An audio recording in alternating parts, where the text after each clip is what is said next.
জীবনের নানা বসন্ত দেখলেও শেষবারের মতো আর মঞ্চে ওঠা হলো না তার।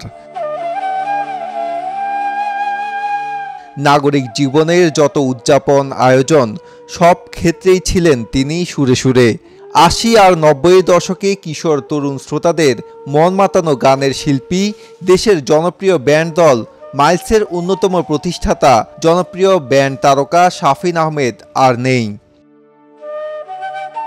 যুক্তরাষ্ট্রের ভার্জিনিয়ার একটি হাসপাতালে বাংলাদেশ সময় বৃহস্পতিবার সকাল ৬টা ৫০ তিনি শেষ নিঃশ্বাস ত্যাগ করেন। মৃত্যুকালে তার বয়স হয়েছিল ৬৩ বছর। ম্যাসিভ হার্ট অ্যাটাক হয়েছিল বলে গণমাধ্যমকে জানান শাফিনের বড় ভাই হামিন আহমেদ। গত ২০ জুলাই ভার্জিনিয়াতে তার একটি কনসার্ট হওয়ার কথা ছিল। শোয়ের আগে অসুস্থ হয়ে পড়েন শাফিন। এরপর শোটা বাতিল করা হয়। সেদিনই তাকে হাসপাতালে ভর্তি করা হয়। এরপর তার নানা অর্গান অকার্যকর হতে থাকলে তাকে লাইফ সাপোর্টে নেওয়া হয়।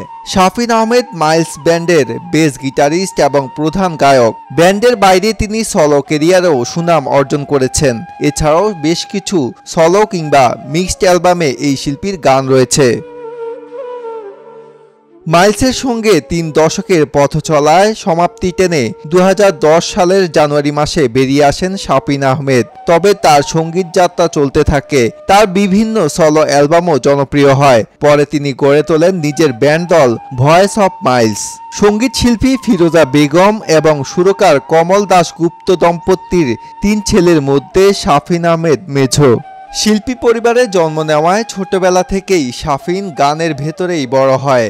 বাবার কাছে শিখেছেন উচ্চাঙ্গ সঙ্গীত আর মায়ের কাছে শিখেছেন নজরুল গীতি। এরপর বড় ভাই হামিন আহমেদ সহ ইংল্যান্ডে পড়াশোনার সুবাদে পাশ্চাত্য সঙ্গীতের সংস্পর্শে এসে ব্যান্ড সঙ্গীত শুরু করেন এবং মাইলস ব্যান্ড গড়ে তোলেন, যা পরবর্তীতে বাংলাদেশের অগ্রগামী ব্যান্ড দলসমূহের মধ্যে অন্যতম হিসেবে স্বীকৃতি লাভ করে। তিনি সেই সময়ে প্রচারিত বিটিভির নিয়মিত মাইলসকে নিয়ে করা অনুষ্ঠানে অংশগ্রহণ করতেন। তার জনপ্রিয় কিছু গানের মধ্যে চাঁদ তারা সূর্য, জ্বালা জ্বালা, ফিরিয়ে দাও ও ফিরে এলে না অন্যতম।